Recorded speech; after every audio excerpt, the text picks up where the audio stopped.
Et y'a tout le monde, on se retrouve pour une nouvelle vidéo. Donc tout d'abord, j'espère que vous allez bien. En tout cas, moi ça va super. Comme les deux dernières précédentes vidéos, nous allons parler d'un manga en particulier. Là, concernant, on va parler Half on Half. Ah, mais il y a le truc. Enfin bref, Half on Half ou Half et Half. Enfin, je sais pas comment vous le dites le titre. Mais c'est en 2 tomes chez les éditions Kazé.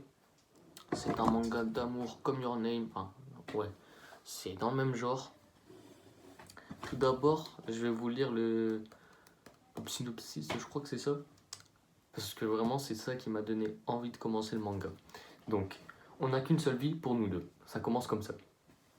En sautant du haut d'un immeuble, la jeune Yuki tombe sur Shinichi, un étudiant. Ils meurent tous les deux sur le coup et se retrouvent dans un lieu, situé entre la vie et la mort. Une voix mystérieuse leur annonce qu'ils auront 7 jours, 7 jours pour décider lequel d'entre eux pourra vivre durant cette période. Ils devront tous partager sans pouvoir s'éloigner l'un de l'autre. Le compte à rebours est lancé pour ces deux inconnus qui ne vont avoir d'autre choix que de partager la même vie. Et franchement, c'est incroyable. Donc c'est l'histoire de Yuki en fait qui tombe dans l'immeuble de son lycée et qui tombe directement sur Shinichi. Et les deux, ils sont morts sur le coup. Et ils arrivent dans un monde parallèle situé entre la vie et la mort, comme je viens de vous le dire. Ils arrivent dans un monde parallèle et là il y a une voix mystérieuse qu'ils vont appeler la voix de Dieu. Enfin, une voix, pas de Dieu, mais une voix d'un être, voilà. Qui va leur dire qu'en gros ils ont 7 jours pour décider qui va mourir. Sauf qu'il impose deux règles. C'est qu'ils n'ont pas le droit de s'éloigner, c'est-à-dire qu'ils doivent tout vivre ensemble et ils sont obligés de choisir quelqu'un. Donc là, hop, ils revont dans le monde des humains, entre guillemets, dans le monde des vivants, et première chose qu'ils se disent, ils arrivent dans un parc et en gros ils se disent bon bah je vais rentrer chez moi, on a fait un mauvais rêve ou je sais pas. Sauf que là, Yuki elle s'éloigne et tous les deux ils ont mal au cœur, mais genre fort, comme si ils allaient mourir. Et du coup Shinichi, je sais même plus comment on dit, ils décident de se rapprocher et hop ils ont plus mal. Et du coup là ils se rendent compte qu'en fait ce n'était pas qu'un rêve et que c'est réel et qu'ils doivent vraiment pas s'éloigner sinon ils vont mourir. Du coup, ils vont décider d'aller chez Shinichi. Je sais même pas, on va l'appeler Shinichi, comme ça sera simple. Excusez-moi. Ils vont décider d'aller chez lui parce qu'ils ont pas le choix. Et en gros, on va suivre leur aventure pendant ces 7 jours.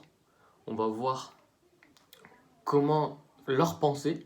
Et on va voir que en fait, les deux, ils sont un peu dans le même corps maintenant. C'est-à-dire qu'ils ont les mêmes sentiments, ils ont le même ressenti, ils ont les mêmes pensées, entre guillemets, mais ils partagent vraiment tout. Et vu que c'est une histoire d'amour, vous vous en doutez, petit à petit, ils vont commencer par tomber amoureux. Et au début, Shinichi voulait que Yuki meure, Yuki voulait que Shinichi meure, et vers la fin, Shinichi veut mourir pour sauver Yuki, et inversement. C'est une histoire d'amour, donc faut s'en douter. Donc comme je vous ai dit, on va les suivre tout du long de ces 7 jours, on va voir les activités qu'ils font, on va voir qu'il y a des moments... Excusez-moi, Shinichi, je vais pas vous dire, mais il y a un moment moi, qui m'a plutôt fait rire, et c'était attendu. C'est-à-dire que Shinichi, il sort... Il avait menti à quelqu'un avant et du coup, en sortant avec Yuki dehors, il a rencontré cette personne. Du coup, c'est parti un peu en couille, fortement même, parce qu'il y a une scène qui je pense, est arrivée à beaucoup de monde en vrai. Enfin, si vous voulez découvrir la scène, parce que j'ai pas trop envie de vous dire, si vous avez envie de lire, lisez le manga, si vous avez envie de savoir. Mais je vais pas trop le dire parce que c'est pas un gros spoil, mais c'est quand même une bonne partie du manga qui m'a pas fait rire parce que c'est pas un sujet drôle.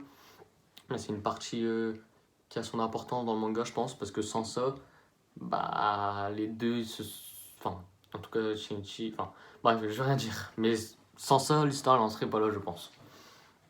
Donc c'est un manga en 2 tomes, comme je vous ai dit, chez les éditions Pika. Je vous ai dit, c'est chez Kazé, je crois. Chez les éditions Pika. L'auteur, c'est tout simplement Kujiseo. Je pense que beaucoup de monde connaît Kujiseo. Et le dessinateur, je sais pas. Et je peux pas vous dire parce qu'ils sont emballés, ils sont sous blister. Et j'ai mis le scotch parce que je les ai lus. Franchement, pour pas vous mentir, ce manga, je me suis pris une grosse claque. C'est-à-dire que j'étais intéressé par l'histoire dès le début, mais je m'attendais pas à ça. C'est-à-dire que pour un manga, c'est pas mon type de manga. Je vais prendre celui-là parce que les mangas qui sont à ma droite d'habitude que j'attrape facilement, c'est des mangas que vous n'avez pas encore vu que j'ai acheté ce mois-ci. Généralement, mon type de manga, c'est plus du One Piece, vous voyez, c'est-à-dire shonen. Je prends l'exemple du Kingdom, mais j'ai pas encore lu, mais je sais que ça va m'intéresser, du Tokyo Ghoul, du Fairy Tail, du Naruto. Enfin, c'est plus mon type de manga. Et là, c'est vrai, j'enchaîne avec Your Name, Alpha et Alpha, on va l'appeler comme ça. Après, vous savez que je vais lire. Hop. Bon, bref, je vais lire Love in qui est par là. Parce que vous le savez, je vous avais dit que je le lirais pas dans le mois de février. Donc là, d'ailleurs, je commence aujourd'hui à lire Lovina. Enfin, je vais enchaîner 3 histoires d'amour, 3 mangas qui sont pas mon genre, entre guillemets. Et c'est tout simplement pour diversifier mon intérêt vers les mangas. C'est-à-dire pas me concentrer que sur des shonen, que sur des seinen. Parce qu'au bout d'un moment, j'en aurais pu. Et bah, là, c'est des mangas, c'est pas du tout des shonen. Enfin, là, c'est quand même classé. J'arrive pas à lire avec le scotch. Je crois que c'est même quand même classé shonen. Ouais, c'est classé shonen parce que c'est quand même un monde parallèle. C'est des trucs, voilà, mais c'est pas un shonen classique, c'est pas un One Piece, c'est pas un Fairy Tail, c'est pas un Naruto. C'est pas du tout un shonen classique, excusez-moi. Comme note, franchement, comme je vous ai dit, je me suis pris une très grosse claque parce que je m'attendais pas à aimer autant ce manga. J'ai fini le manga et je me suis dit, mais putain, il était bien. Excusez-moi pour les mots. Comme note, je lui donnerais franchement 9,5, voire 10. Très franchement, parce que c'est un manga court, donc j'en attendais pas beaucoup. Sauf qu'au final, j'ai été très surpris. Comment le manga est bien développé, il est super bien. Les dessins, ils sont super bien faits. Il n'y a pas un seul dessin qui est incompréhensible, qu'on a du mal à comprendre, qu'il faut bien. Vous savez, des fois, je pense que ça vous est déjà tous arrivé, vous lisez une planche, à la fin vous dites, j'ai pas compris, et vous devez re-regarder les dessins minutieusement pour comprendre. Ça m'est déjà arrivé personnellement dans l'Attaque des Titans, c'est-à-dire qu'il y a des moments, il y a des scènes de combat. Moi, j'avais déjà vu l'animé, donc je savais ce qui se passait, mais il y a des scènes de combat, je me disais, mais je comprends pas. Et en fait, je remontais la planche et je regardais le dessin minutieusement et je me fais, ah ouais, il se passe ça en fait. Même en ayant déjà vu l'animé, j'avais du mal. Mais là, non, les dessins sont super clairs et j'ai adoré. Donc, bah, franchement, le 9,5 il est, il est totalement justifié et le 10 il serait totalement mérité. Donc, bon, on va rester juste. Je vais lui mettre un 9,75 comme ça on est entre les deux pour pas mettre 10. Mais franchement, j'hésite à le mettre hein, parce qu'il est super bien. Mais bon. C'est une petite vidéo, je vois qu'on est à 7 minutes de vidéo, mais j'essaye de chercher quelques trucs que j'aurais pu oublier sur ce manga. Mais non, je pense pas. Ensuite, on va découvrir un peu le passé de Shinichi et le passé de Yuki. C'est-à-dire que les deux, ils vont pas en parler, mais ils vont aller dans un lieu, un endroit particulier, et après, ils vont en parler. Enfin, on va un peu comprendre le pourquoi du comment, on va comprendre pourquoi Yuki, elle est tombée, enfin, elle est tombée. Pourquoi ouais, elle est tombée de l'immeuble, on va comprendre et c'est super bien réfléchi. Donc franchement, pour un manga en 2 tomes, je vous le conseille. Sur les H39, ça vous coûte 14 € je veux dire, parce que je crois que c'est 6,90 ou 95 le manga. Ouais, 14 € pour 2 tomes, une très très bonne histoire. Après, c'est pas un... Bon, re tout le monde. Donc d'abord, désolé pour la coupure. Et je vais pas vous mentir, je ne sais plus trop de quoi en parler. Parce que j'ai eu des problèmes, mon téléphone n'avait plus de batterie. Et ensuite, ma copine est venue chez moi. Donc ça fait 2 jours. Enfin, je tourne cette scène 2 jours après. Donc je sais plus trop de quoi en parler. Mais bon, on va essayer de faire avec. Je vais vous faire un petit récapitulatif de tout ce que j'ai dit. Et après, je vais faire la fin de vidéo, quoi.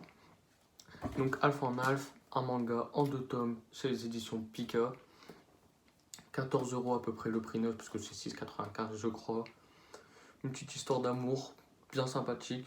C'est pas un manga libre d'accès, c'est-à-dire que, enfin, ce que j'entends par là, par libre d'accès, c'est que c'est pas un manga qui peut plaire à tout le monde, parce que tout d'abord, c'est classé comme un shonen, mais c'est pas du tout un shonen classique, c'est plus un ecchi, ouais. Et donc c'est pas un manga libre d'accès, mais pour moi, c'est un bon manga pour se lancer dans un nouveau type de manga, qui est en l'occurrence le ecchi. C'est pas tellement ça, mais pour moi, c'est clairement pas un shonen, quoi. Donc je lui ai mis la note de 9,5 sur 10, parce que pour un manga en 2 tomes, super bien développé. Les dessins sont super bien, ils sont compréhensibles, il n'y a pas de difficulté à comprendre les dessins. Et l'histoire est attachante, elle est prenante. Donc voilà, pour moi je pense avoir fait le tour. Désolé si j'ai oublié des trucs, mais du coup j'ai eu des problèmes. La vidéo est tournée en 3 jours, du coup il y a eu des oublis je pense. Mais bon, j'espère que la vidéo vous aura quand même plu. Là, très franchement, je pense que vous l'entendez à ma voix. On est lundi matin. L'ancienne séquence, j'avais tourné samedi après-midi. Donc j'ai une petite voix déjà parce qu'on est au matin. Et je suis pas encore réveillé. Là, j'ai mis un t-shirt, mais en bas, je suis en pyjama. Enfin bref. Donc voilà, j'espère que la vidéo vous aura quand même plu. Si elle vous a plu, n'hésitez pas à vous abonner si ce n'est pas déjà fait. Et à mettre un pouce bleu, bien sûr. Ça me ferait super plaisir et ça m'apporterait beaucoup de soutien. Je vais vous le rappeler à l'oral parce que je vois que personne regarde, enfin lit les descriptions. Dans la description de la chaîne, il y a mon mail pour envoyer vos mangatech pour que je tourne une vidéo sur ça. Donc on se retrouve maintenant dimanche à 18h, pareil, pour une nouvelle vidéo. La vidéo ce sera sur quoi, je ne sais pas. Là je suis en train de lire ici Lovina, mais c'est pas, j'ai pas encore fini, j'ai que lu le tome 1, donc ça sera pas une vidéo comme ce type de vidéo que j'ai fait là, les 3 derniers. Sur l'attaque des Titans of Levi, Your Name et là, Alpha Knife. Donc voilà, j'espère que la vidéo elle vous a plu. En tout cas, moi je vous donne rendez-vous dimanche à 18h. À la prochaine. Ciao, ciao.